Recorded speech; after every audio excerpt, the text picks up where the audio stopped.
प्यारे बच्चों नमस्कार। आशा करता हूं कि सभी लोग बहुत अच्छे होंगे, स्वस्थ और मस्त होंगे, जबरदस्त होंगे। आज का टॉपिक जो है ये आप लोगों के बीच में काफी लोकप्रिय है, क्योंकि आपको जानना है हमारे ब्रह्मांड और सौरमंडल के बारे में। ठीक है जी। तो ब्रह्मांड और सौरमंडल के बारे में सब कुछ जानेंगे, बहुत अच्छे से जानेंगे, जबरदस्त तरीके से जानेंगे। और आप सभी लोगों का स्वागत है। सब लोग आ जाएंगे बेटा। ठीक है, टॉपिक स्टार्ट करते हैं। मैं चाहता हूं कि आप सभी लोग पहले आ जाएं, तभी हम इस टॉपिक की शुरुआत करें, क्योंकि एक ऐसा टॉपिक है जहां से आमतौर पर वर्ड ज्योग्राफी स्टार्ट भी होती है। ठीक है ना। और एक अच्छा टॉपिक भी है, क्योंकि कॉम्पिटिटिव एग्जामिनेशन की दृष्टि से भी देखें तो यहां से प्रश्न पूछे जाते रहे हैं जी। तो सभी लोगों का बहुत बहुत स्वागत है बेटा। जय हिंद। इतने सारे कमेंट है, इतनी तेजी से हैं कि मैं तो आप लोगों के नाम भी नहीं ले पाऊंगा।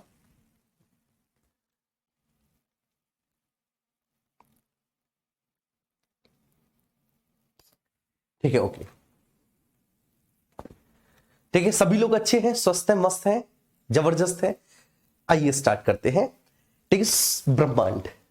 चलिए, ब्रह्मांड एवं सौरमंडल ही हमारा टॉपिक है। अच्छे से चलेंगे। और एक बात मैं आपसे और पूछना चाहता हूं। ठीक है, पहले आप सब लोग आ जाओ, मैं पढ़ाना स्टार्ट कर दूं, तब आपसे ये पूछूंगा मैं। ठीक है, चलिए आ जाओ सब लोग।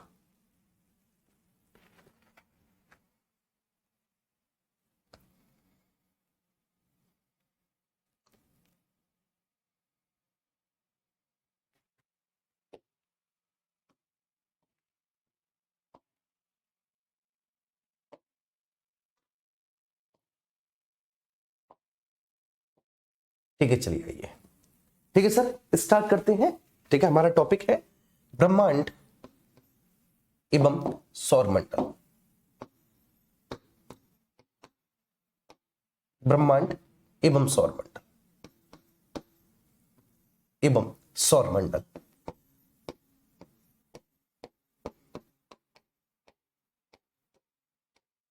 एवं सौरमंडल, ये हमारा टॉपिक है। ठीक है सर, क्या? ब्रह्मांड एवं सौरमंडल। तो टॉपिक की शुरुआत करते हैं। देखिए, सबसे पहले आज हम सब लोग ये सारी चीजें जानते हैं कि सुबह सुबह जो पूर्व दिशा में उदित होता है वो सूर्य है। रात के समय जो बहुत सफेद और चमकीला सा दिखाई देता है वो चंद्रमा है। ठीक है, जब हम अपनी छत पे सोते हैं तो जो हमें टिमटिमाते हुए दिखाई देते हैं वो तारे हैं। आज हम बहुत भली भांति इन सबको जानते हैं, लेकिन उस समय को देखो बेटा, जब ये ब्रह्मांड का अध्ययन स्टार्ट ही हुआ होगा। हमको किसी भी खगोलीय पिंड के बारे में कोई जानकारी नहीं होगी, और हमारे भीतर ठीक है एक क्यूरियोसिटी होगी कि ये आखिर है क्या। ठीक है, ये क्या है जो रोज सुबह सुबह ईस्ट दिशा में प्रकट हो जाता है, पूर्व दिशा में उदित हो जाता है। इसके होने से हम बोलते हैं कि दिन हो गया। ठीक है, और उसके बाद ये पूरा एक चक्कर पूर्व से पश्चिम की तरफ लगाता है, पश्चिम में ये पता नहीं कहां चला जाता है, और फिर हम कहते हैं कि रात हो गई। ठीक है, जैसे ही पश्चिम में जाता है तभी तभी एक सफेद सफेद सा, ठीक है ना, खगोलीय पिंड हमें दिखाई देता है ऐसे आसमान में, उसको हम चंद्रमा बोल देते हैं। ठीक है ना, और चंद्रमा पर हमने कई सारी कविताएं भी लिख दी हैं उसकी खूबसूरती को लेकर। ठीक है, फिर रात के समय छत में हम देखते हैं तो ऐसे तारे भी टिमटिमाते रहते हैं। तो यार वो क्या होता है? ठीक है, तो कुल मिलाकर देखो ब्रह्मांड क्या है। ब्रह्मांड के बारे में मैं आपको एक बात बताता हूं कि जब मानव के मन में, ठीक है, वो आप हो या मैं हो या फिर कोई भी हो, जब मानव मन में संपूर्ण विश्व का चित्र उभरा, ठीक है ना, इस संपूर्ण विश्व का चित्र, ठीक है, जब हमारे मन में उभरा तो हमने उस संकल्पना को नाम दे दिया ब्रह्मांड। बात समझ में आ रही है? ब्रह्मांड बेसिकली क्या है कि सूक्ष्म अणुओं से लेकर, ब्रह्मांड सूक्ष्म अणुओं से लेकर, सूक्ष्म का मतलब है ठीक है ना आपकी कल्पना से भी परे मॉलिक्यूल्स। ठीक है, इतने छोटे कि हमारी और आपकी कल्पना से भी परे मॉलिक्यूल्स। ठीक है ना, तो सूक्ष्म अणुओं से लेकर विशालकाय आकाश गंगाओं तक की जो संपूर्ण परिकल्पना है उसको ब्रह्मांड कहा जाता है। ठीक है, तो ब्रह्मांड क्या है? ठीक है, एक डेफिनेशन तो भाई बनती है ब्रह्मांड के बारे में। ब्रह्मांड क्या है? तो ब्रह्मांड कुछ नहीं है, सूक्ष्म अणुओं से लेकर, अणु का मतलब होता है मॉलिक्यूल, सूक्ष्म अणुओं से लेकर,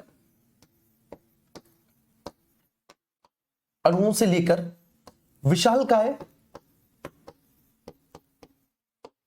विशालकाय आकाश गंगाओं तक के समूह को सूक्ष्मतम अणुओं से लेकर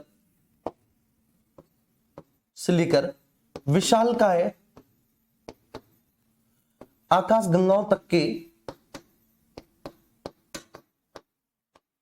की परिकल्पना को, नॉट समूह को, तक की परिकल्पना को मैंने क्या बोला सर? सूक्ष्मतम अणुओं से लेकर विशालकाय, ठीक है ना, आकाश गंगा। तो एक छोटे से छोटे मॉलिक्यूल से लेकर और एक ह्यूज, ठीक है, कॉम्प्रिहेंसिव आकाश गंगा तक की संकल्पना अथवा परिकल्पना को ब्रह्मांड कहा जाता है। संकल्पना को ब्रह्मांड कहा जाता है, ब्रह्मांड कहा जाता है। तो ये ब्रह्मांड के बारे में, ठीक है ना, एक जनरल सी अवधारणा है कि आखिर ब्रह्मांड क्या है, ठीक है, ये यूनिवर्स क्या है। तो यूनिवर्स के बारे में मैंने आपको बताया कि यूनिवर्स कुछ नहीं है, ठीक है, एक छोटे से अणु से लेकर और एक बहुत बड़ी आकाश गंगा तक की जो संपूर्ण परिकल्पना है, ये ब्रह्मांड कहलाती है। ठीक है, आखिर कोई तो होगा बेटा, ठीक है, जिसके भीतर ये क्यूरियोसिटी जागी होगी कि वो ब्रह्मांड का अध्ययन करे, है ना। कोई तो होगा ना जिसके भीतर ये क्यूरियोसिटी जागी होगी, जिसके अंदर ये बच्चे सबसे पहले जिसके मन में आया होगा कि मैं पता लगाऊंगा कि आखिर ये दिन रात क्यों होते हैं, मैं पता लगाऊंगा कि आखिर ये ऋतुएं परिवर्तित होती क्यों है, मैं पता लगाऊंगा कि ये जो सुबह सुबह ठीक निकल कर आ जाता है ये कैसे निकलता है, कौन है ये, फिर ये शाम को कहां चला जाता है ना बच्चे। तो आइए हम लोग स्टार्ट करते हैं ब्रह्मांड का अध्ययन। ठीक है, क्या स्टार्ट करने जा रहे हैं सर? तो we are going to start ब्रह्मांड का अध्ययन। ब्रह्मांड का अध्ययन, हम लोग ब्रह्मांड का अध्ययन, ठीक है ना, स्टार्ट करने जा रहे हैं, पढ़ने जा रहे हैं। आइए ब्रह्मांड के अध्ययन को पढ़ते हैं। तो देखो मेरे प्यारे बच्चे, जब भी हम ब्रह्मांड के अध्ययन के बारे में बात करेंगे तो कुछ चीजें यहां पर हमें समझनी होंगी। ब्रह्मांड के अध्ययन को लेकर बेटा कुछ थ्योरी है, कुछ अवधारणाएं हैं और वो आपके एग्जाम में पूछी जाती हैं। वो अवधारणाएं क्या क्या है मैं आपको बताता हूं। तो सबसे पहली जो अवधारणा है ब्रह्मांड के अध्ययन को लेकर, मतलब जिसने, ठीक है, ब्रह्मांड के अध्ययन की शुरुआत की, एक ऐसी थ्योरी, एक ऐसा कॉन्सेप्ट, ठीक है, जिससे ब्रह्मांड का अध्ययन शुरू किया गया। बेसिकली कोई एक ऐसा बंदा जिसने ब्रह्मांड के बारे में, खगोलीय पिंडों के बारे में कुछ तो बोला। आपको समझ में आ रही है? ठीक है, मैंने इतनी सी बात बोली, ब्रह्मांड क्या है सर?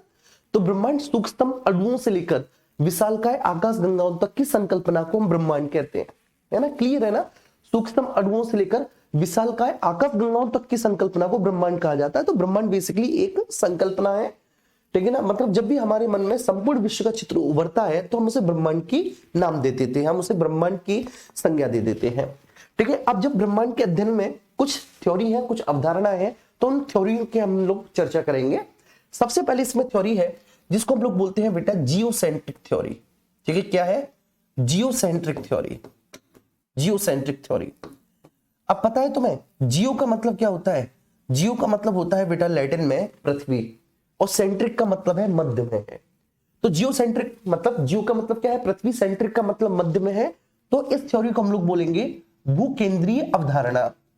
क्या बोलेंगे बेटा? इस थ्योरी को हम लोग बोलेंगे भूकेंद्रीय अवधारणा, और ये एग्जाम में पूछी जाती है। सबसे पहली अवधारणा भूकेंद्रीय अवधारणा। ठीक है, चलिए भूकेंद्रीय अवधारणा, ठीक है, जिसको हमने पढ़ा भूकेंद्रीय अवधारणा है। थोड़ा सा और बड़ा कर लेते हैं, चलिए।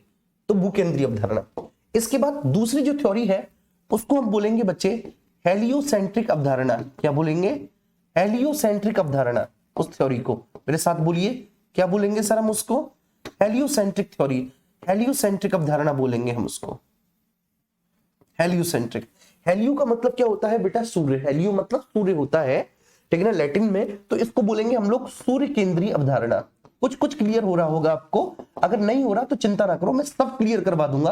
पहले लिख लेते हैं। दूसरा है सूर्य केंद्रीय अवधारणा। सूर्य केंद्रीय अवधारणा, ये हो गई दूसरी, सूर्य केंद्रीय अवधारणा। ठीक है, सेकंड वन क्या होगी बेटा? सूर्य केंद्रीय अवधारणा, हेलियोसेंट्रिक थ्योरी। इसके बाद जो तीसरी है, ठीक है, तीसरी थ्योरी को हम लोग बोलते हैं हर्शेल थ्योरी। हर्शेल थ्योरी, ये एक वैज्ञानिक है बेटा, उनके नाम पर है। तो हिंदी में भी हम इसको हर्शेल थ्योरी ही कहेंगे। थ्योरी को हिंदी में अवधारणा कह देते हैं, तो हम इनको हर्शेल अवधारणा कह देंगे, हर्शेल अवधारणा कह देंगे। और चौथा जो है बच्चे वो है हवल थ्योरी। हवल थ्योरी, हबल थ्योरी, तो इसको हम लोग हबल अवधारणा कहेंगे। क्या कहेंगे भैया जी? इसको हम हबल अवधारणा कहेंगे, हबल अवधारणा कहेंगे। तो कुल मिला के बात क्लियर हो जानी चाहिए कि 4 थ्योरी मैंने लिखी यहां पर ब्रह्मांड के अध्ययन के क्रम में। सबसे पहली थ्योरी मैंने लिखी जियोसेंट्रिक थ्योरी, ठीक है। सबसे पहली थ्योरी मैंने क्या लिखी? Geocentric theory. ये जो जियोसेंट्रिक थ्योरी है, जियो का मतलब क्या होता है? पृथ्वी, सेंट्रिक का मतलब है केंद्र में है, ठीक है। तो इसका साफ साफ अर्थ है बेटा कि जो जियोसेंट्रिक थ्योरी है ये 140 ईस्वी में, ठीक है। कब बच्चे? 140 ईस्वी में मिस्र यूनान के एक खगोल शास्त्री थे। मिस्र यूनान का मतलब है कि उस समय इजिप्ट और यूनान, ठीक है, एक ही रीजन हुआ करते थे। तो मिस्र यूनान परंपरा के एक बहुत महान, एक बहुत प्रख्यात खगोल शास्त्री थे जिनका नाम था क्लॉडियस टॉलमी। क्या नाम था बेटा उनका? तो उनका नाम था मेरे प्यारे बच्चे क्लॉडियस टॉलमी। अभी जो क्लॉडियस टॉलमी साहब हैं, ठीक है, इन क्लॉडियस टॉलमी साहब ने ये बताया कि देखो भैया, ठीक है, जो पृथ्वी है ना, ये पृथ्वी ब्रह्मांड के केंद्र में है और सूर्य व अन्य ग्रह उसके चारों ओर चक्कर लगा रहे हैं। तो पृथ्वी ब्रह्मांड के केंद्र में है, तो the Jio in the centre of the Cosmos या यूनिवर्स। तो पृथ्वी जो है, पृथ्वी है ब्रह्मांड के केंद्र में। जी बेटा, पृथ्वी क्या है? पृथ्वी है सब ब्रह्मांड के केंद्र में, पृथ्वी ब्रह्मांड के केंद्र में है और सूर्य व अन्य ग्रह पृथ्वी के चारों ओर क्या कर रहे हैं? सूर्य व अन्य ग्रह पृथ्वी के चारों ओर चक्कर लगा रहे हैं। क्योंकि क्लॉडियस टॉलमी की यह जो अवधारणा है, ये पृथ्वी को ब्रह्मांड के केंद्र में रखने की बात कहती है, तो इसलिए जियोसेंट्रिक अवधारणा कहलाई। ठीक है, इस थ्योरी के अनुसार पृथ्वी ब्रह्मांड के केंद्र में है और सूर्य व अन्य ग्रह पृथ्वी के चारों ओर चक्कर लगा रहे हैं, तो ये थ्योरी पृथ्वी को ब्रह्मांड में केंद्र में रखने की बात कहती है, इसलिए जियोसेंट्रिक है। ठीक है, अब आप बताओ क्या ये ठीक है? क्या ये सही बात है? क्या पृथ्वी केंद्र में है? बिल्कुल भी नहीं है पृथ्वी ब्रह्मांड के केंद्र में। क्या सूर्य व अन्य ग्रह पृथ्वी के चारों ओर चक्कर लगा रहे हैं? नहीं। लेकिन ये क्लॉडियस टॉलमी को क्यों लगा ऐसा? क्लॉडियस टॉलमी को ऐसा लगा कि भाई हम तो अपने ही स्थान पर हैं, ठीक है, हम देखते हैं कि सूर्य इस तरह से पूर्व में राइज होता है, ठीक है ना, और मतलब ईस्ट में राइज हो रहा है और वेस्ट में जाके वो सेट हो जाता है, मतलब पूर्व में उदित होता है, पश्चिम में जाकर, ठीक है, वो बच्चे अस्त हो जाता है। तो इसका मतलब है कि हम तो कांस्टेंट है अपने स्थान पे, ये कहीं ना कहीं सूर्य हमारे चारों ओर घूम रहा है जो हमें दिखाई देता है ऐसे करके, ठीक है, और उसके बाद शाम को आके वो, ठीक है, अस्त हो जाता है। और जब तक वो हमारे पीछे रहता है तब तक हम उसे देख नहीं सकते, क्योंकि हम अपने पीठ पीछे वस्तु को नहीं देख सकते, तो वो अंधेरा है, वो हमें दिखाई नहीं देता, वो फिर से पूर्व में उदित हो जाता है। ठीक है, ऐसे ही उन्होंने देखा, नोटिस किया होगा बेसिकली कि हम देखते हैं कि तारा, ठीक है, रात में सोते हैं तो तारे ये हमें दिखाई देते हैं, ठीक है, पूरी रात दिखाई देते हैं, फिर उसके बाद दिन में दिखाई नहीं देते क्योंकि दिन में सूर्य का प्रकाश आ जाता होगा। तो इस व्यक्ति का यही मानना था। इनका जो भी मानना था बिल्कुल गलत है, लेकिन फिर भी मेरे प्यारे बच्चे, इस आदमी को इस बात का श्रेय जाएगा कि इसने ब्रह्मांड के अध्ययन की शुरुआत की, है ना। इस बात का तो इसको क्रेडिट जाना ही चाहिए कि भाई इसने क्या किया, कम से कम ब्रह्मांड के, ठीक है, अध्ययन की शुरुआत तो की। ठीक है, तो 140 ईस्वी में, 140 ईस्वी में, ठीक है, इसको बेटा किसने दिया? मिस्र यूनान के एक खगोल शास्त्री जिनका नाम था क्लॉडियस टॉलमी। तो आपसे यह पूछा जा सकता है, आप लोग पूछते हो ना सर प्रश्न कैसे बनेगा, तो आपसे यह पूछा जा सकता है कि भैया जी जियोसेंट्रिक थ्योरी को किसने दिया? क्लॉडियस टॉलमी ने दिया। कब दिया? 140 ईस्वी में दिया। इस थ्योरी के अनुसार क्या है? पृथ्वी ब्रह्मांड के केंद्र में है, पृथ्वी ब्रह्मांड के केंद्र में है, पृथ्वी ब्रह्मांड के केंद्र में है, केंद्र में है, सूर्य व अन्य ग्रह उसके चारों ओर चक्कर लगा रहे हैं, सूर्य व अन्य ग्रह उसके चारों ओर परिक्रमा करते हैं, चारों ओर परिक्रमा करते हैं। इनका यह मानना था, करते हैं, ठीक है। लेकिन बच्चे इनको किस बात का क्रेडिट दिया जाएगा? इन्होंने ब्रह्मांड का सर्वप्रथम नियमित अध्ययन प्रारंभ किया, ठीक है ना, मतलब पहली बार ब्रह्मांड का सिस्टमैटिक अध्ययन इन्होंने ही स्टार्ट किया। ब्रह्मांड का सबसे पहले सर्वप्रथम नियमित अध्ययन इन्होंने ही प्रारंभ किया। ठीक है, मैं ऐसे करके लिखूं ना खूब जगह, ब्रह्मांड का सर्वप्रथम नियमित अध्ययन बेटा इन्होंने ही प्रारंभ किया। ठीक है, नियमित अध्ययन मतलब एक सिस्टमैटिक स्टडी ऑफ कॉस्मोस, ब्रह्मांड का नियमित अध्ययन प्रारंभ किया। प्रारंभ किया। ठीक है, तो इनको इस बात का श्रेय दिया जाएगा, हमेशा दिया जाएगा कि इन्होंने ब्रह्मांड का नियमित अध्ययन प्रारंभ किया। ठीक है, तो इनके अनुसार, तो आपको पता है क्लॉडियस टोल्मी के अनुसार पृथ्वी ब्रह्मांड के केंद्र में है, सूर्य व अन्य ग्रह उसके चारों ओर चक्कर लगाते हैं। अब हम आ जाते हैं इस पर सूर्य केंद्रीय अवधारणा पर। ये जो सूर्य केंद्रीय अवधारणा है, ये बेसिकली जियोसेंट्रिक अवधारणा के कई साल बाद, लगभग 1400 साल बाद दी गई। बच्चे क्लियर है, बहुत साल बाद दी गई। ठीक है, 1400 क्यों, ठीक है ना, 1500 साल बाद, ठीक है ना, हाँ मतलब ऐसे ही बहुत साल बाद दी गई। और इस अवधारणा को दिया 1543 में। बेटा किसने दिया? 1543 में निकोलस कोपरनिकस ने। पोलैंड के रहने वाले थे, पोलैंड एक कंट्री है, तो पोलैंड के रहने वाले थे बेटा निकोलस कोपरनिकस। उन्होंने सिद्धांत को दिया। वो बोलते हैं कि भाई तुम सबका बेवकूफ काट के चले गए क्लॉडियस टोल्मी, तुम ये बताते चले गए। बेटा एक्चुअली मैं बहुत इसमें डिटेल और डीप पढ़ा सकता हूं, लेकिन मुझे टू द पॉइंट बात करनी है अकॉर्डिंग टू योर सिलेबस, तो मैं चाह के भी ज्यादा डिटेल में नहीं जा सकता।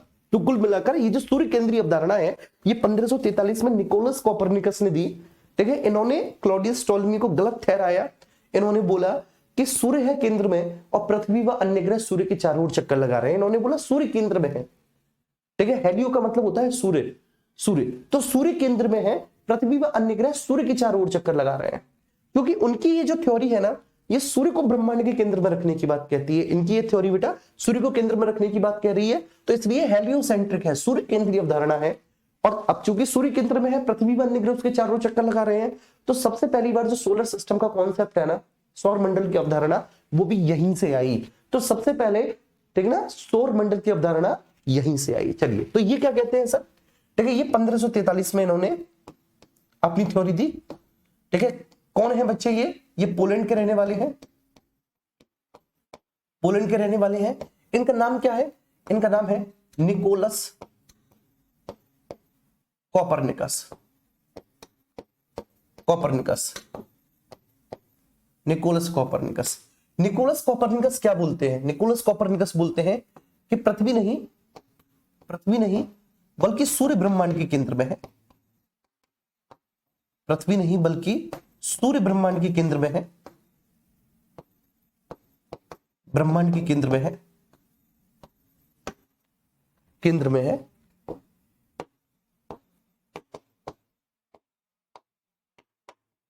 केंद्र में है। पृथ्वी सहित अन्य ग्रह,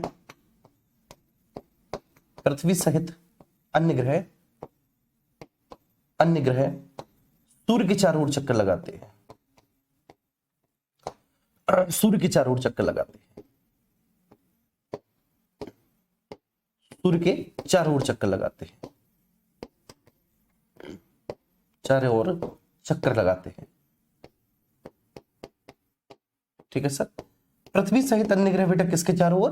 पृथ्वी सहित अन्य ग्रह सूर्य के चारों ओर चक्कर लगाते हैं। और एक और इंटरेस्टिंग बात मैं आपको बताऊं, ठीक है, इसे मैं नीचे कर लेता हूं, थोड़ा और छोटा करना पड़ेगा, ठीक है ना। चलिए, मैं एक और इंटरेस्टिंग बात बताऊं बेटा, ठीक है, ये बात तो आपको क्लियर हो गई। इन्होंने ही ठीक है सौर मंडल की अवधारणा दी है। ठीक है, मैं यहां पर लिख दूं बच्चे, यहां पर लिख दूं दूसरे पेन से, इन्होंने ही सोलर सिस्टम की अवधारणा दी। किसने? निकोलस कोपरनिकस ने ही सबसे पहले सोलर सिस्टम की, ठीक है, सौर मंडल की अवधारणा को, सौर मंडल के कॉन्सेप्ट को इन्होंने ही प्रस्तुत किया। सर्वप्रथम सौर मंडल के अवधारणा को प्रस्तुत किया इन्होंने बेटा, अवधारणा को प्रस्तुत किया। लेकिन दिक्कत ये थी बेटा, दिक्कत ये थी कि सौर मंडल से आगे कुछ नहीं बता पाए। ये सौर मंडल से आगे कुछ भी नहीं बता पाए। ठीक है, सौर मंडल से आगे कुछ भी नहीं बता पाए। ये ड्रॉबैक है हेलियोसेंट्रिक थ्योरी का। तो हेलियोसेंट्रिक थ्योरी का जो मेजर ड्रॉबैक है वो ये है कि सौर मंडल से आगे कुछ भी नहीं बता पाए बच्चे। ठीक है ना, लेकिन फिर भी ठीक है, अगर आपसे पूछा जाए कि वो कौन सी थ्योरी है जिसने ब्रह्मांड के अध्ययन की दिशा और दशा बदल दी, तो वो यही थ्योरी है। क्योंकि इससे पहले लगभग 1400 सालों तक यही मानते हुए लोग आ रहे थे कि पृथ्वी केंद्र में है। इन्होंने पहली बार लोगों की आंखें खोली, तो इसलिए ब्रह्मांड के अध्ययन की दिशा व दशा बदलने का श्रेय इसी थ्योरी को जाता है। ठीक है, अगर कभी भी आपसे पूछे कि भाई ब्रह्मांड के अध्ययन का दिशा व दशा किस थ्योरी ने बदला, तो इस थ्योरी को दिशा व दशा बदलने का श्रेय जाता है, बदलने का श्रेय जाता है। ठीक है, मैंने क्या बोला सर? ब्रह्मांड के अध्ययन की दिशा व दशा बदलने का श्रेय किसको जाता है? इसी थ्योरी को जाता है। कौन सी थ्योरी को जाता है सर? ठीक है, हेलियोसेंट्रिक थ्योरी को जाता है। उम्मीद करता हूं बात समझ में आ गई होगी। ठीक है, यहां तक बहुत अच्छे से समझ में आ गई होगी ये हेलियोसेंट्रिक थ्योरी क्या है। जियोसेंट्रिक थ्योरी के बाद फिर नेक्स्ट हम चलते हैं हर्सेल थ्योरी पर, क्योंकि मैंने ये भी तो लिखी है हर्सेल थ्योरी।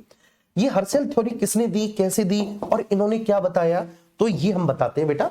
अब देखो, सौर मंडल तक हम लोग पहुंच चुके थे। ठीक है, हम लोगों को बेटा किसके बारे में, हम लोगों को सौर मंडल तक के बारे में पूरी जानकारी हो चुकी थी। अब एक ब्रिटिश खगोलज्ञ है, ब्रिटिश वैज्ञानिक है, जिनका नाम है विलियम हर्सेल। 1805 ईस्वी की बात है। ठीक है, 1805 की। ये बोलते हैं, ब्रह्मांड का अध्ययन करते हैं और ब्रह्मांड का अध्ययन करने के बाद ये बोलते हैं कि पता है तुम्हें, ये जो हमारा सोलर सिस्टम है ना, ये सोलर सिस्टम एक छोटा सा अंश है। किसका? हमारी आकाश गंगा का।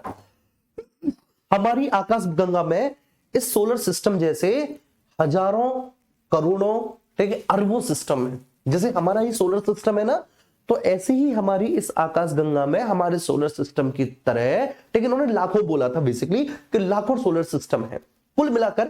ठीक है, इन्होंने बच्चे ये बताया कि इस ब्रह्मांड में अगर सबसे बिगेस्ट संरचना कोई है, अगर इस ब्रह्मांड में सबसे बिगेस्ट स्ट्रक्चर कोई है, सबसे विशालकाय संरचना, तो वो आकाश गंगा है। आकाश गंगा। और हमारा सौर मंडल, हमारा सोलर सिस्टम, तो आकाश गंगा का एक छोटा सा अंश है। जैसे हमारे पूरे शरीर में एक बाल, इनफैक्ट बाल से भी छोटा। ठीक है, तो ये जो हमारा सोलर सिस्टम है ना, सोलर सिस्टम तो ब्रह्मांड का केवल व केवल एक अंश मात्र है। इस ब्रह्मांड में बहुत सारी आकाश गंगाएं, इन्होंने लाखों आकाश गंगाएं बोला था, और उन लाखों आकाश गंगाओं के भीतर, ठीक है, लाखों ऐसे तारे हैं, लाखों ऐसे तारे हैं।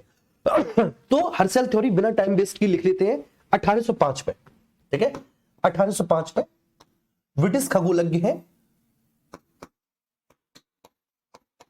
ब्रिटिश खगोलज्ञ है, ठीक है, जिनका नाम है विलियम हर्सेल। विलियम हर्सेल,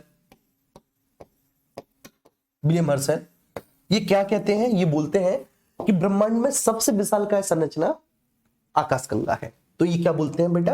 ये बोलते हैं कि ब्रह्मांड में सबसे विशालकाय संरचना,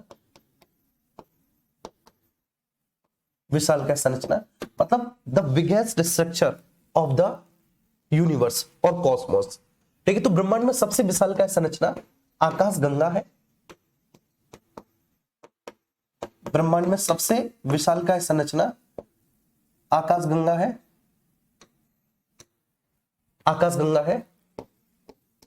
ठीक है, तो हमारे इस ब्रह्मांड में जो सबसे बिगेस्ट स्ट्रक्चर है, सबसे विशालकाय संरचना है, वो आकाश गंगा है। क्लियर है? और सूर्य, ये हमारा सौरमंडल, इस आकाश गंगा का केवल व केवल एक अंश है। केवल व केवल क्या है? अंश। तो इन्होंने ये भी बोला कि सौरमंडल हमारी आकाश गंगा का एक अंश मात्र है। हमारी आकाश गंगा का अंश मात्र है। हमारी आकाश गंगा का एक अंश मात्र है,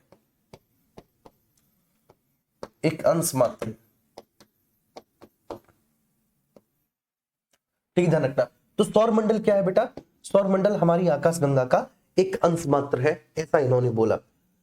ठीक है, तो विलियम हर्सेल कुल मिलाकर देखो, हर एक थ्योरी जो है ना, ठीक है, हर एक थ्योरी, हर एक कॉन्सेप्ट एक नेक्स्ट टारगेट को अचीव करता है। सबसे पहले अगर आप बात करेंगे बेटा, क्लॉडियस टॉलमी जियोसेंट्रिक थ्योरी में ये बोलते हैं कि पृथ्वी ब्रह्मांड के केंद्र में है, सूर्य व अन्य ग्रह पृथ्वी के चारों ओर चक्कर लगा रहे हैं। ठीक है, इसके बाद निकोलस कोपरनिकस आते हैं हेलियोसेंट्रिक थ्योरी में। निकोलस कोपरनिकस बोलते हैं कि टॉलमी, तुम लोगों को बेवकूफ बना के चले गए। वे 1400-1500 सालों तक लोगों ने ब्लाइंडली तुम्हें फॉलो किया, और इनफैक्ट बेटा कोपरनिकस को बहुत गालियां पड़ी क्योंकि लोग मानने को तैयार ही नहीं थे। ठीक है, तब जब 1609 में पहली बार गैलीलियो ने आसमान की स्टडी की थी दूरबीन से। ठीक है, ध्यान रखना, यहाँ पे नोट में मैं लिखा देता हूं, ये पॉइंट पूछा जाता है नोट में कि 1609 में पहली बार गैलीलियो ने गैलीलियो ने आसमान की स्टडी की, आसमान की स्टडी की,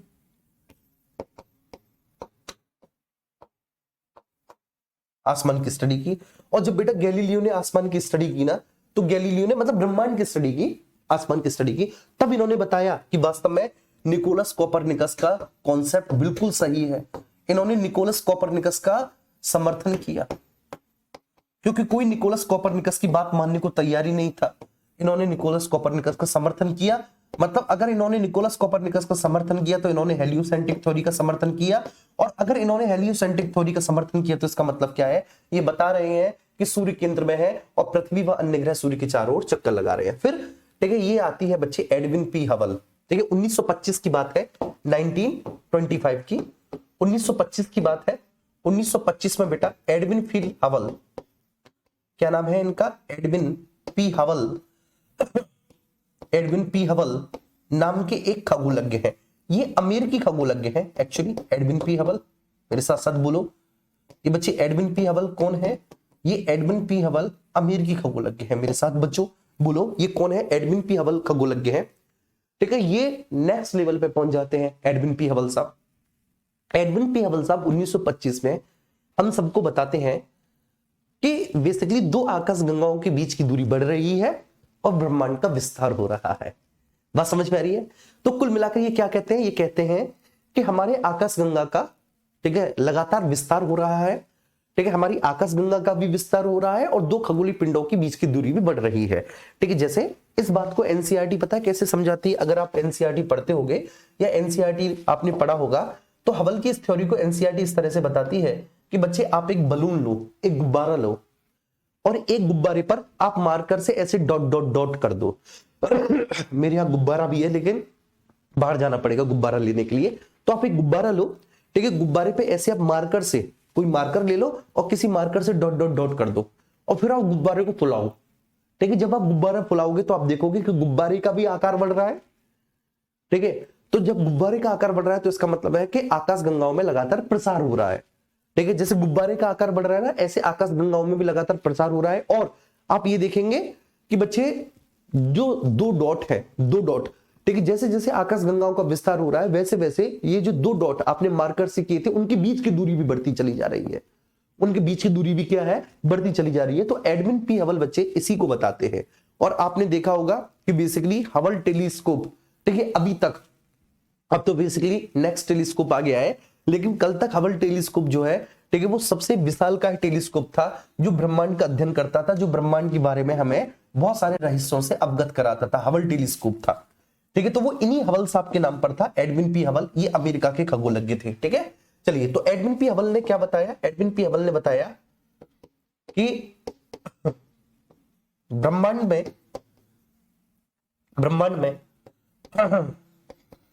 आकाश गंगाओं के मध्य लगातार दूरी बढ़ रही है, लगातार दूरी बढ़ रही है,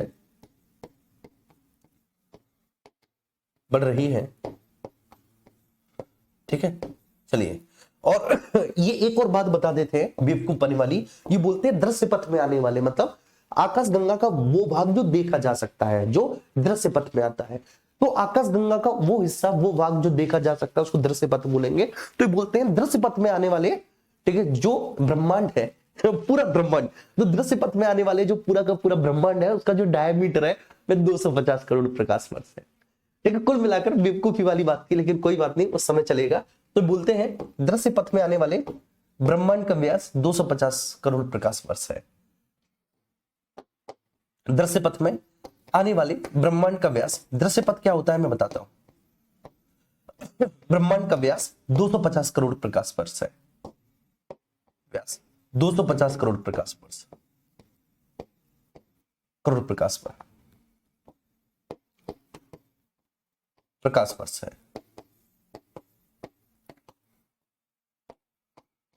ठीक है, ध्यान रखना, दृश्य पथ में आने वाले ब्रह्मांड का व्यास बेटा क्या है, दृश्य पथ में आने वाले ब्रह्मांड का व्यास 250 करोड़ प्रकाश वर्ष है।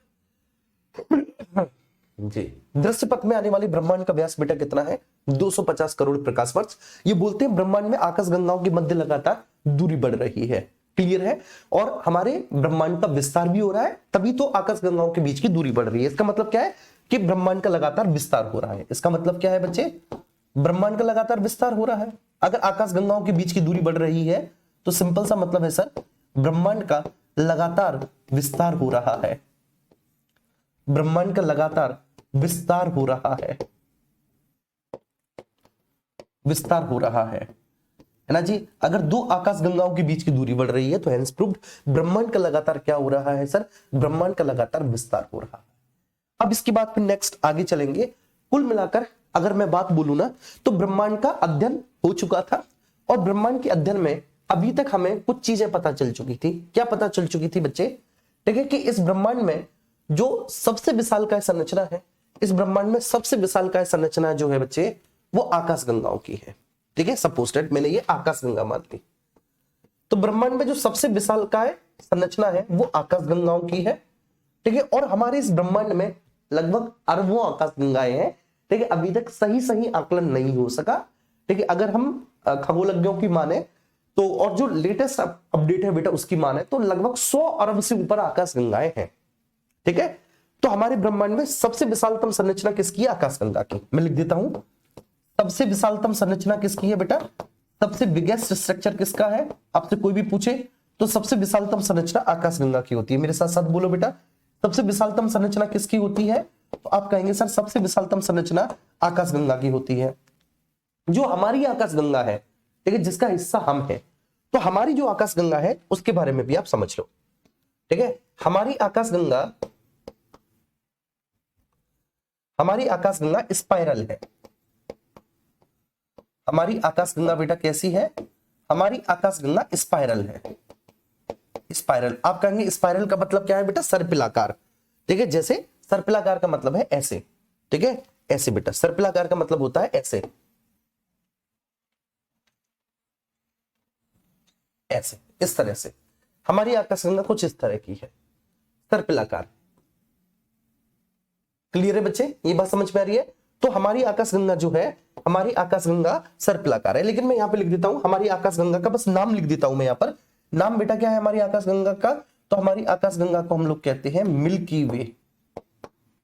ठीक है, हमारी आकाश गंगा को क्या बोलते हैं? मिल्की वे। मिल्की वे बोलते हैं, मिल्की वे बोलते हैं। चलो अब जरा इधर आ जाओ आप लोग। हमारी आकाश गंगा की संरचना कैसी है? तो हमारी आकाश गंगा की संरचना है बेटा सर्पिलाकार। प्लीज ठीक है, फटाफट से एक बार समझ लो संरचना कैसी है सर? संरचना है सर्पिलाकार, स्पाइरल संरचना है, सर्पिलाकार है हमारी आकाश गंगा की संरचना। हमारी जो आकाश गंगा है, ठीक है, हमारी आकाश गंगा में एक और बात ध्यान रखना, नए व पुराने दोनों प्रकार के तारे पाए जाएंगे। तारे, दोनों प्रकार के तारे पाए जाते हैं, दोनों प्रकार के तारे पाए जाते हैं, नए व पुराने। ठीक है, हमारे आकाश गंगा का ये जो बीच वाला भाग है इसको हम कहेंगे सेंट्रल वल्ज। क्या कहेंगे? सेंट्रल वल्ज, केंद्रीय वल्ज, केंद्रीय वल्ज। यहां पर तारे सबसे ज्यादा निकट होते हैं, यहां पे तारे सर्वाधिक निकट होते हैं, सर्वाधिक नजदीक होते हैं, एक दूसरे के निकट होते हैं। और ये जो आप देख रहे हैं ये इसकी रोटेशनल,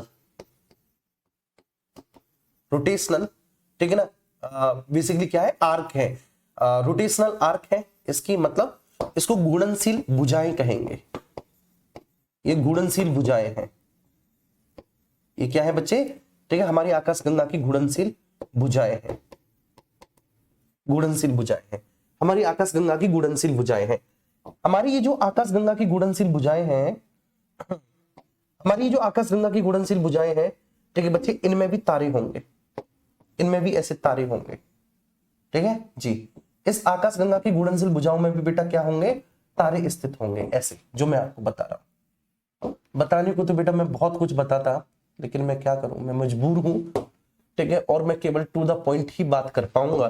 तो बेटा ये घूर्णनशील भुजाएं, कभी मौका मिले मुझसे डिटेल ज्योग्राफी पढ़ने का, कोई भी सब्जेक्ट डिटेल पढ़ने का, ज्योग्राफी नहीं पॉलिटी भी पढ़ने का बेटा, ठीक है ना, हिस्ट्री भी पढ़ने का, कुछ भी पढ़ने का, तो आनंद आ जाएगा मुझे खुद, ठीक है, आप लोगों को पढ़ाने में मुझे स्वयं आनंद आएगा। मैं आप लोगों को ही नहीं बोल रहा, क्योंकि ये मेरा सौभाग्य होगा कि मैं इतनी बड़ी संख्या में इतने बच्चों को किसी भी सब्जेक्ट के बारे में डिटेल नॉलेज दे पाऊंगा जो विभिन्न कॉम्पिटिटिव एग्जामिनेशंस में लगातार पूछी जाती है, और बच्चा ये सोच के छोड़ आता है कि ये तो मुझसे बनेगा ही नहीं, ये तो आउट ऑफ द सिलेबस आ गया है, ये तो मुझसे बनेगा ही नहीं, ये तो आउट ऑफ द सिलेबस आ गया है। ठीक है, क्लियर है, ये बात समझ में आ रही है? बस ये मैंने आपको बताया। तो केंद्रीय वलय, यहाँ पे तारे सर्वाधिक निकट होते हैं, संरचना सर्पिलाकार है, नए व पुराने दोनों प्रकार के तारे हमारी आकाशगंगा में पाए जाते हैं। हमारी आकाशगंगा के सबसे ज्यादा निकट की आकाशगंगा एंड्रोमेडा है। ठीक है, हमारे आकाशगंगा के सर्वाधिक निकट की आकाशगंगा कौन सी है? एंड्रोमेडा, जो सबसे ज्यादा निकट है, सर्वाधिक निकट, सबसे ज्यादा निकट बेटा कौन सी है? एंड्रोमेडा है। एंड्रोमेडा कितनी दूरी है? 2.2 मिलियन प्रकाश वर्ष, 2.2 मिलियन प्रकाश वर्ष, प्रकाश वर्ष, प्रकाश वर्ष, प्रकाश वर्ष दूरी का मात्रक होता है।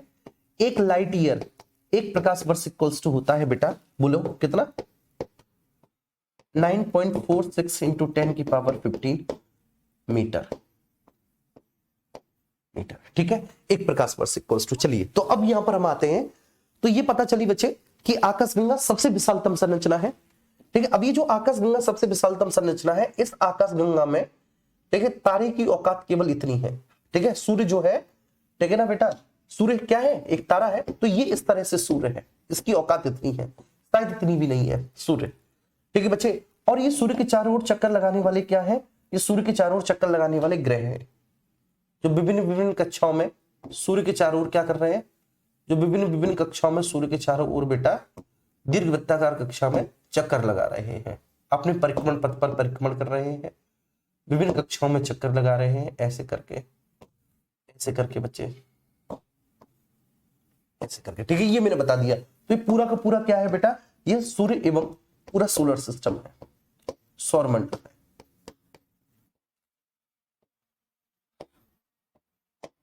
सौरमंडल, ठीक है।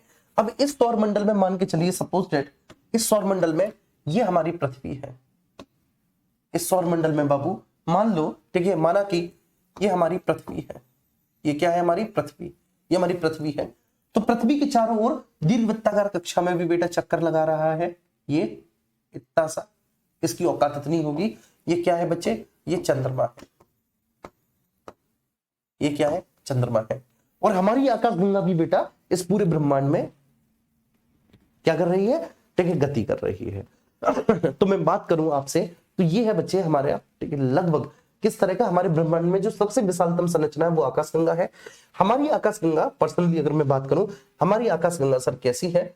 हमारी आकाशगंगा मिल्की वे है। ठीक है, अगर मैं बात करूं सर, जो हमारी आकाशगंगा है, ठीक है, हमारी आकाशगंगा एक्चुअली मिल्की वे है। ठीक है, इस तरह से मैंने लिख दिया। तो हमारी आकाशगंगा मिल्की वे है। ठीक है, हमारी आकाशगंगा सर कैसी है? हमारी आकाशगंगा मिल्की वे है। ठीक है, ये मैंने आपको बताया यहां पर, इसके माध्यम से मैंने समझाया कि भाई हमारी आकाशगंगा मिल्की वे है।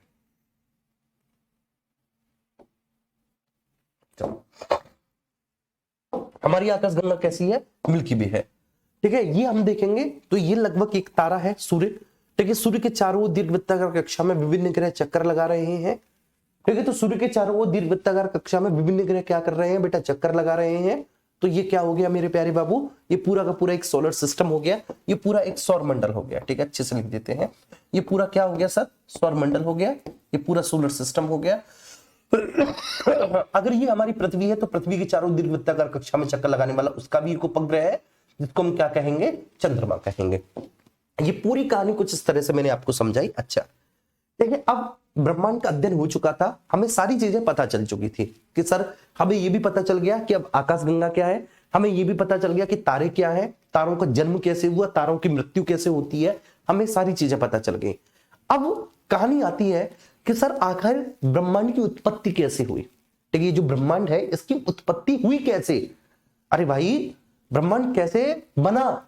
कोई तो रीजन रहा होगा ना। तो जैसे जैसे साइंस इवॉल्व होती है ना बेटा, डेवलप होती है, तो वो हर एक विषय वस्तु के पीछे कारण जानने का प्रयास करती है। आपको पता है साइंस का क्या है कि साइंस को तर्क चाहिए। ठीक है, तो ऐसे ही अब ब्रह्मांड का अध्ययन होने लगा। तो अब जो हम नेक्स्ट पढ़ेंगे बेटा, सॉरी, ब्रह्मांड की उत्पत्ति का अध्ययन होने लगा। तो अब हम जो नेक्स्ट पढ़ेंगे वो ब्रह्मांड की उत्पत्ति से संबंधित सिद्धांत पढ़ेंगे। क्या बच्चे? ब्रह्मांड की उत्पत्ति से संबंधित सिद्धांत। ब्रह्मांड की उत्पत्ति से संबंधित सिद्धांत, संबंधित सिद्धांत। ठीक है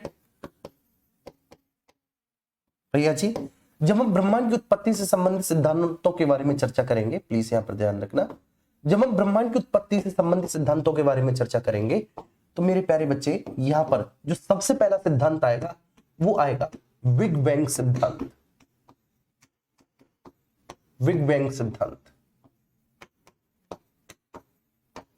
सिद्धांत, ठीक है ना।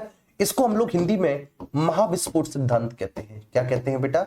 महाविस्फोट सिद्धांत। देखो ये सिद्धांत क्या है, ये आपको डिटेल में नहीं जानना, बस इस सिद्धांत को देने वाले कौन है उनका नाम जान लो बस। ठीक है, इस सिद्धांत को देने वाले कौन है नाम जान लो। एसएससी, सीएचएसएल में, सीजीएल में यहां से प्रश्न पूछे गए हैं। ठीक है, तो सिद्धांत क्या है बेटा, इतना समय भी नहीं है हमारे पास। ठीक है, तो बस केवल ये जान लो कि इनको देने वाले कौन है। तो बिग बैंग सिद्धांत। दूसरा स्टेडी स्टेट सिद्धांत, अंग्रेजी में बोलेंगे स्टेडी स्टेट सिद्धांत, स्टेडी स्टेट थ्योरी, थ्योरी मतलब साम्यावस्था सिद्धांत, साम्यावस्था सिद्धांत, साम्यावस्था सिद्धांत। ठीक है, सेकंड बेटा। तीसरा जो है वह है दोलनमान सिद्धांत, दोलनमान सिद्धांत। ठीक है ना, इसको कहेंगे pulsating universe theory, universe theory, theory. ये तीन प्रमुख सिद्धांत हैं जो ब्रह्मांड की उत्पत्ति को जस्टिफाई करते हैं। ठीक है, ये बताते हैं कि आखिर ब्रह्मांड बना कैसे। ठीक है, तो the origin of the universe, तो ब्रह्मांड की उत्पत्ति को बताने वाले ये तीन सिद्धांत है, बिग बैंग, स्टेडी स्टेट और दोलनमान सिद्धांत, पल्सेटिंग यूनिवर्स थ्योरी। अब मैं आपको बताऊं इसमें से जो सबसे ज्यादा, ठीक है, मान्यता प्राप्त सिद्धांत है, जो सबसे ज्यादा मान्यता प्राप्त सिद्धांत है, सबसे ज्यादा मान्य सिद्धांत है वो बिग बैंग सिद्धांत है। ठीक है, लगभग हम सब लोग माने हुए हैं कि इसी बिग बैंग सिद्धांत के अनुसार ही हमारे ब्रह्मांड की उत्पत्ति हुई है। ठीक है, वर्तमान में तो लगभग हम सब लोग माने हुए हैं इस बात को कि हाँ भाई देखिए इस बिग बैंग सिद्धांत के अनुसार ही हमारे ब्रह्मांड की उत्पत्ति हुई है। तो ये जो बिग बैंग सिद्धांत है बच्चे, इस बिग बैंग सिद्धांत को दिया है जॉर्ज लेमेंत्रे ने, जॉर्ज लेमेंत्रे ने, लेमेंत्रे।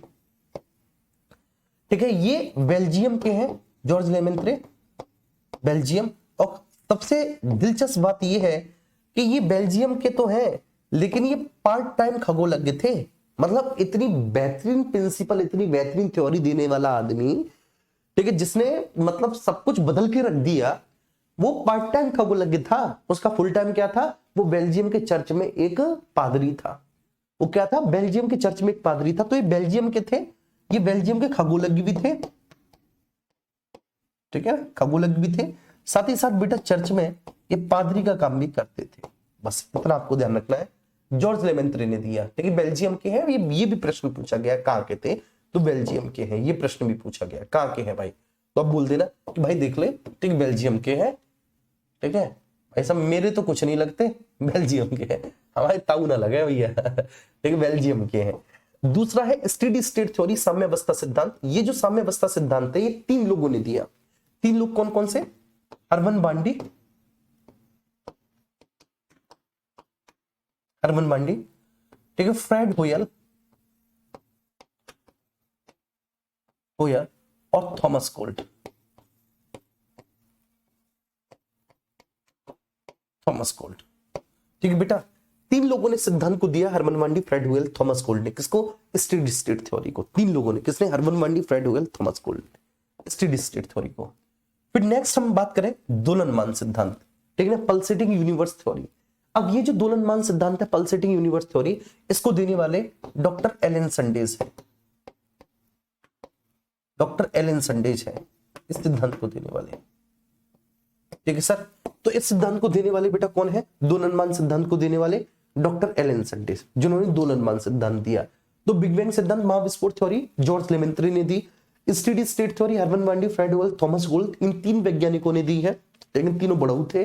और दोलनमान सिद्धांत डॉक्टर एलन सैंडिस ने दिया है। इनमें सबसे ज्यादा मान्य सिद्धांत एक बिग बैंग सिद्धांत है। तो अब बिग बैंग सिद्धांत के सामने क्या लिखेंगे कि सर ये सर्वाधिक मान्य सिद्धांत है, सर्वाधिक मान्य सिद्धांत है। पता है इस लेक्चर की अभी तक की खासियत क्या है?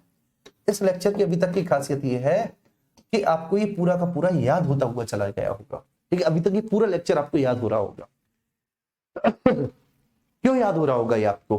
क्योंकि मैंने आपको पर्याप्त समय दिया है सोचने के लिए, पर्याप्त समय दिया है आपके रिवीजन के लिए, और हर एक पॉइंट को मैंने इतनी बार समझाया है, ना चाहते हुए भी आप इन सारी चीजों को याद कर चुके होंगे बड़े अच्छे से।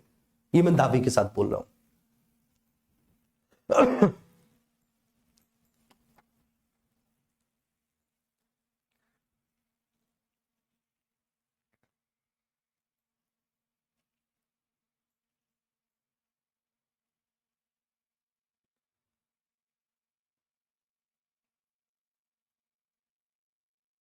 ठीक है, ये बात क्लियर हुई यहां तक? ठीक है, कोई इश्यू तो नहीं है किसी को? अच्छा, अभी थम्स अप मत देना। ठीक है, अब आपका वो जो अंतर्जात और बहिर्जात बल, ठीक है, इंटीरियर और एक्सटीरियर फोर्सेस वाला जो दोनों लेक्चर हैं, वो दोनों लेक्चर आपके अब अपलोड हो चुके हैं। ठीक है, दोनों लेक्चर आपने देख लिए होंगे, आपके अपलोड हो चुके हैं। ठीक है, क्योंकि पहला लेक्चर रात में हुआ था, लगभग 1.5 घंटे का लेक्चर था पहला वाला। ठीक है, हमने नाइट में लिया था। ठीक है ना, उस समय एप्लीकेशन में कोई दिक्कत थी तो वो अपलोड नहीं हो पाया टाइम पे, और आपने जब दूसरा वाला लेक्चर लिया तो आपको समझ में नहीं आ रहा था। ठीक है, लेकिन अब आप मुझे बताएंगे कि जब पहला वाला लेक्चर देखने के बाद आपने दूसरा वाला लेक्चर देखा तो सब कुछ क्लियर है। और हाँ, बहिर्जात बलों में बेटा आपको कुछ रटना भी नहीं पड़ता। ठीक है, मैं एक एक संरचना, ठीक है, जो बहिर्जात बलों के द्वारा निर्मित एक एक जो ट्रोपोलॉजी है, जो एक एक स्थलाकृति है, मैं आपको याद करवा देता क्लास में, लेकिन मुझे फिर उसके लिए डिटेल में समझाना पड़ता।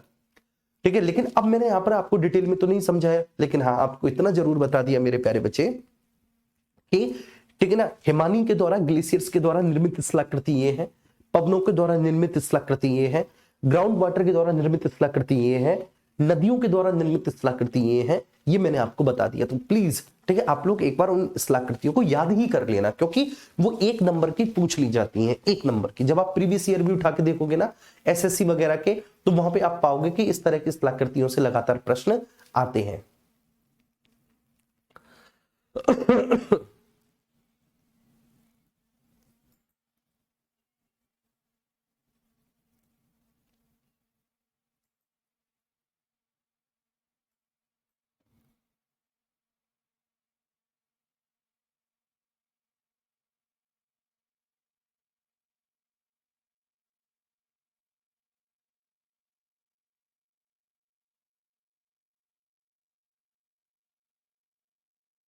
चलिए, हाँ बिल्कुल ठीक है, क्लियर है। चलो, तो ये आपको याद करना है बिग बैंग थ्योरी। ठीक है भैया, बिग बैंग थ्योरी किसने दी, बिग बैंग सिद्धांत किसने दिया? तो भैया जी अगर मैं बात करूं इस बिग बैंग सिद्धांत को किसने दिया है, तो भैया जी बिग बैंग सिद्धांत को जॉर्ज लेमेंत्र ने दिया है। बिग बैंग सिद्धांत को किसने दिया है सर? जॉर्ज लेमेंत्र ने दिया है। स्टेडी स्टेट थ्योरी, साम्यावस्था सिद्धांत, इसको ठीक है, देखो बिग बैंग सिद्धांत को अंग्रेजी में ऐसे लिख देंगे यार, बिग बैंग। बिग का मतलब होता है बड़ा और बैंग का मतलब होता है विस्फोट, तो इसलिए हम इसको क्या बोलेंगे?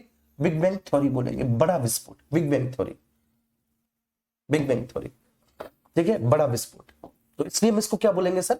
ठीक है, बिग बैंग थ्योरी बोलेंगे, बड़ा विस्फोट सिद्धांत बोलेंगे, बिग बैंग थ्योरी। ठीक है, दूसरा है स्टेडी स्टेट थ्योरी, साम्यावस्था सिद्धांत, इसको हरमन वान डी, फ्रेड होयल और थॉमस गोल्ड ने दिया है। दोलनमान सिद्धांत, इसको पल्सेटिंग यूनिवर्स थ्योरी बोलेंगे, डॉक्टर एलन सैंडिस ने दिया है, याद कर लेना। लेकिन इनमें से सबसे ज्यादा मान्य सिद्धांत कौन सा है बच्चे? ठीक है, आपका बिग बैंग सिद्धांत है। अब देखो बच्चे, ठीक है, यहां पर मैं बनाता हूं एक तारा। ठीक है, ये कोई एक तारा है, ठीक है, सपोज दैट, ठीक है, ये कोई स्टार है। चलो, अगर मुझे स्टार बनाना है तो मैं अच्छे से ही बनाऊंगा स्टार।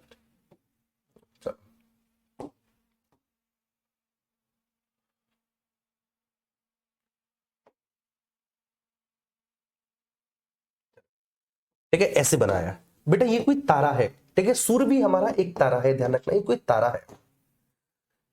तो देखो, बस मैं आपको बहुत शॉर्ट में बताऊंगा, बहुत शॉर्ट में, बहुत शॉर्ट में बच्चे, कि एक तारा आखिर तारा कब बनता है, मतलब एक तारा तारा कब बनता है, तो जब तक कोई भी खगोलीय पिंड तारा नहीं होता, ठीक है, जब तक कोई भी पिंड खगोलीय पिंड तारा नहीं होता, ठीक है, तो इसका मतलब यह है कि सर उसके पास अपनी स्वयं की, ठीक है ना, ऊर्जा और प्रकाश नहीं होता। तारे की सबसे बेस्ट क्वालिटी क्या है, ठीक है, कौन सी बात तारे को शेष अन्य खगोलीय पिंडों से, एस्ट्रोनॉमिकल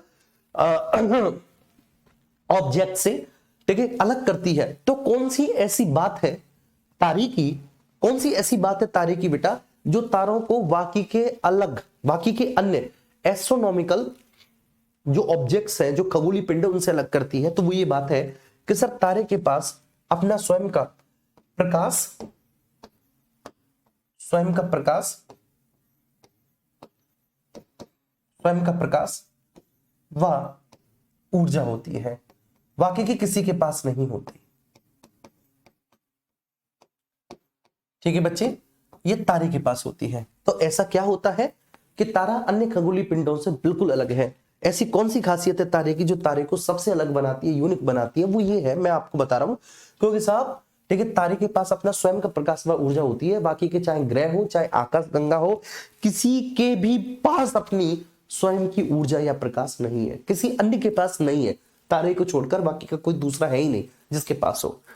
ठीक है, एक तारा कब तारा बनता है, तो बेटा एक तारा तारा तब बनता है जब उसके केंद्र में, ठीक है, नाभिकीय संलयन की प्रक्रिया स्टार्ट होती है, तो तब वह तारा बनता है। तो बेटा तारा कब बनता है, तारा वह तब बनता है जब उसके केंद्र में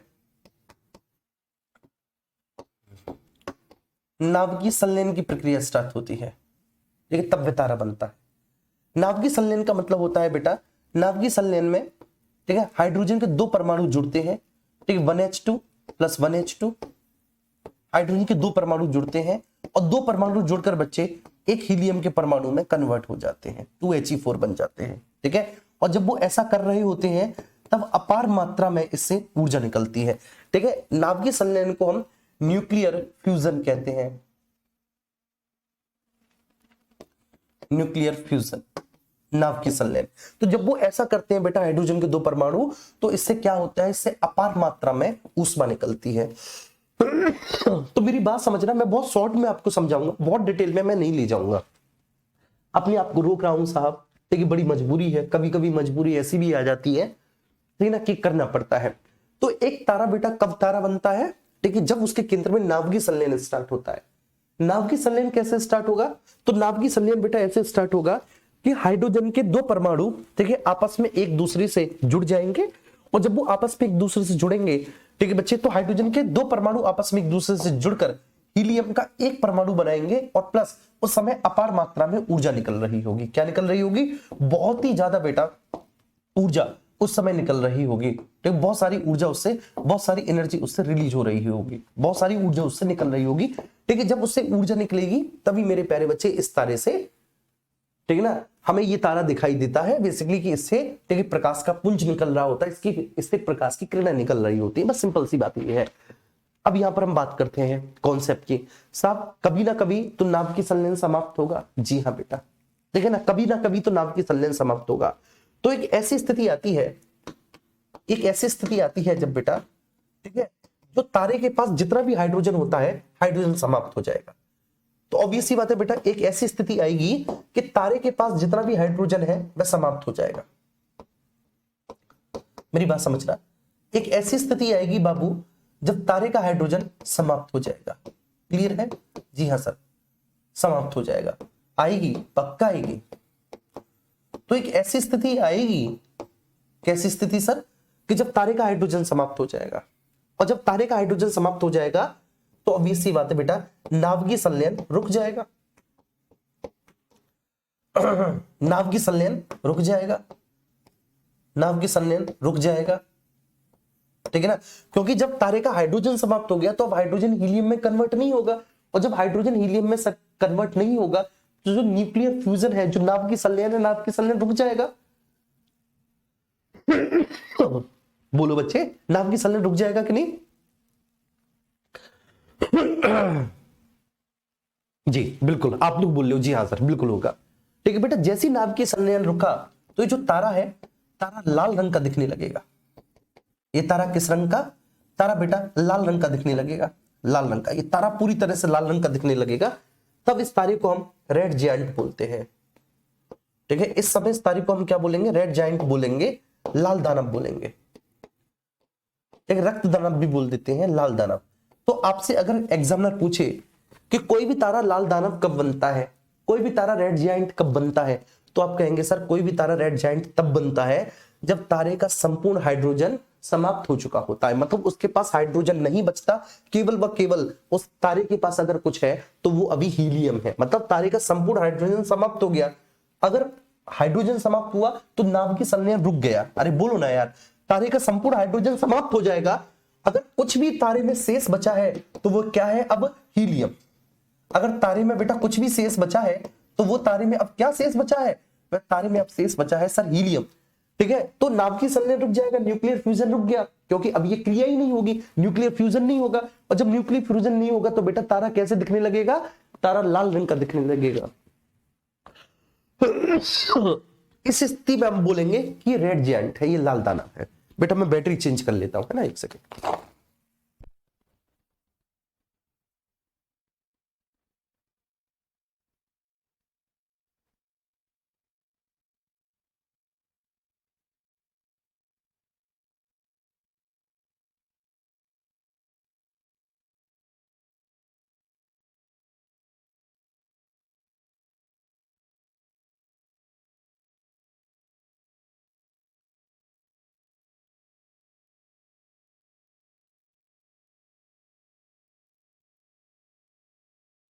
चलिए, मेरी आवाज आ रही है, मेरी आवाज आ रही है?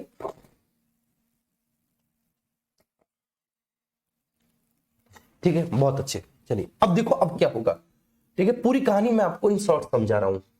ये तारा है, तारे के पास अपना स्वयं का प्रकाश व ऊर्जा है। क्यों है बेटा तारे के पास अपना स्वयं का प्रकाश व ऊर्जा? क्योंकि सर तारे के केंद्र में नाभ की संलयन होता है। ठीक है, तो ध्यान रखना, नाभ की संलयन के कारण ही चाहे सूर्य है चाहे कोई भी अन्य तारा है, उसके पास स्वयं अपना, ठीक है, ऊर्जा व अपना प्रकाश होता है। इसी वजह से अब चूंकि हमारी पृथ्वी में नाभ की संलयन नहीं हो रहा, चंद्रमा में नाभ की संलयन नहीं हो रहा, तो बच्चे अब चूंकि इनमें नाभ की संलयन नहीं हो रहा, तो इस वजह से इन खगोलीय पिंडों के पास अपनी स्वयं की ऊर्जा व प्रकाश नहीं है, क्योंकि साहब ठीक है इनमें नाभ की संलयन नहीं हो रहा, इसलिए इनके पास ऊर्जा व प्रकाश नहीं है। अगर इनमें नाभ की संलयन हो रहा होता पृथ्वी और चंद्रमा में, तो इनके पास भी स्वयं की ऊर्जा व प्रकाश होती बेटा। ठीक है ना, बस 2 मिनट रुकेंगे। ठीक है, बस ठीक है, मैं सर से बोल दूंगा, बस 2 मिनट। सर सुन रहे होंगे मुझे, सुनते हैं सर मुझे। तो तारे का हाइड्रोजन समाप्त हो गया, नाभ की संलयन रुक जाएगा, तारा लाल रंग का दिखाई देगा। ठीक है, अब तारे में केवल हीलियम शेष बचा। अब ये हीलियम कन्वर्ट हो जाएगा बेटा, पता है किसमें, कार्बन में, मतलब तारा पूरी तरह से जल चुका है। ठीक है ना, तभी तो तारा कार्बन बन गया कि तारा पूरी तरह से जल चुका है। तो हीलियम कन्वर्ट हो जाएगा बेटा किस में, बोलो, हीलियम कन्वर्ट हो जाएगा कार्बन में। हीलियम बदल गया कार्बन में, मेरे साथ साथ बोलो सर, हीलियम किस में बदल गया, हीलियम बदल गया कार्बन में। और जो कार्बन है ना बच्चे, ये कार्बन चेंज हो जाएगा किसमें, लोहा में, लोहा में। और जैसे ही कार्बन लोहा में चेंज हुआ, ठीक है, अचानक से क्या होगा बेटा कि तारे की डेंसिटी बहुत अधिक बढ़ जाएगी, तारे का घनत्व तो बढ़ जाएगा और तारे का टेम्परेचर भी बढ़ जाएगा, बहुत तेजी से बढ़ जाएगा। दोनों चीज, टेम्परेचर और डेंसिटी दोनों बढ़ जाएंगी। ठीक है, तारे का हाइड्रोजन समाप्त हो गया, हीलियम, हीलियम कार्बन में, कार्बन लोहा में। अब जैसे ही लोहा में हुआ तो तारे का घनत्व और टेम्परेचर बहुत ज्यादा है, तुम्हारी कसम। ठीक है, ऐसी स्थिति के बाद बेटा, ठीक है ना, इसमें तीव्र विस्फोट होगा, बहुत तेजी से विस्फोट होगा, और इस विस्फोट को हम लोग कहेंगे सुपरनोवा। ठीक है, ध्यान रखना बस, इस विस्फोट को क्या बोलेंगे बेटा, इस विस्फोट को हम लोग बोलेंगे सुपरनोवा। अब तीव्र विस्फोट के बाद जो बेटा बचा हुआ तारा है, बचा हुआ तारा, तीव्र विस्फोट के बाद ये जो बचा हुआ तारा है, अगर इस बचे हुए तारे का द्रव्यमान 1.4 ms से कम है और 1.4 ms से ज्यादा है। अब ध्यान रखना, एक प्रश्न पूछा जाता है कि ये जो 1.4 ms है इसको क्या कहते हैं, ये जो 1.4 ms है इसको क्या कहते हैं, तो 1.4 ms को हम चंद्रशेखर लिमिट कहते हैं। क्या कहते हैं इसको, हम चंद्रशेखर लिमिट कहते हैं। तो 1.4 ms को क्या कहते हैं सर, चंद्रशेखर लिमिट कहते हैं। बस 2 मिनट रुकेंगे, 2 मिनट। ठीक है, तो ये जो बचा हुआ तारा है, ठीक है, अगर इस तारे का द्रव्यमान, अगर इस तारे का मास 1.4 ms से कम है, 1.4 ms से कम, तो ये तारा बेटा श्वेत वामन में बदल जाएगा, व्हाइट ड्वार्फ कहेंगे, श्वेत वामन में बदल जाएगा तारा। और व्हाइट ड्वार्फ को हम फॉसिल स्टार्स कहते हैं, जीवाश्म तारा कहते हैं। मैं इंग्लिश में बोल दे रहा हूं, आप लिख लेंगे, ठीक है। वो अगर 1.4 ms से कम है उसका द्रव्यमान तो वो श्वेत वामन में बदल जाएगा, व्हाइट ड्वार्फ, श्वेत वामन व्हाइट ड्वार्फ में बदल जाएगा। और व्हाइट ड्वार्फ को हम फॉसिल स्टार कहेंगे, जीवाश्म तारा। और अगर उस बचे हुए तारे का द्रव्यमान 1.4 ms से ज्यादा है तो मेरे प्यारे बच्चे वही ब्लैक होल बन जाएगा, वही तारा आगे चल के क्या बन जाएगा, ब्लैक होल बन जाएगा। ठीक है, क्लियर है, समझ में आया? एक बार प्लीज थम्स अप कर।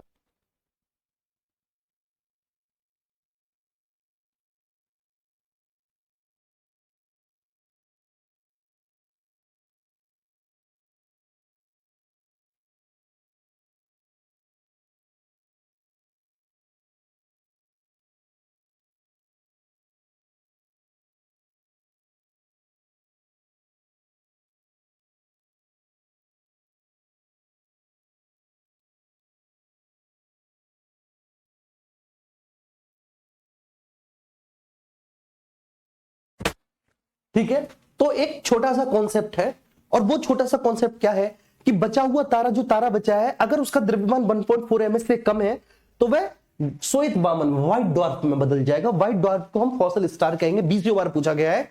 और अगर उस तारे का द्रव्यमान 1.4 ms से ज्यादा है तो वो ब्लैक होल बन जाएगा, यही ब्लैक होल होता है।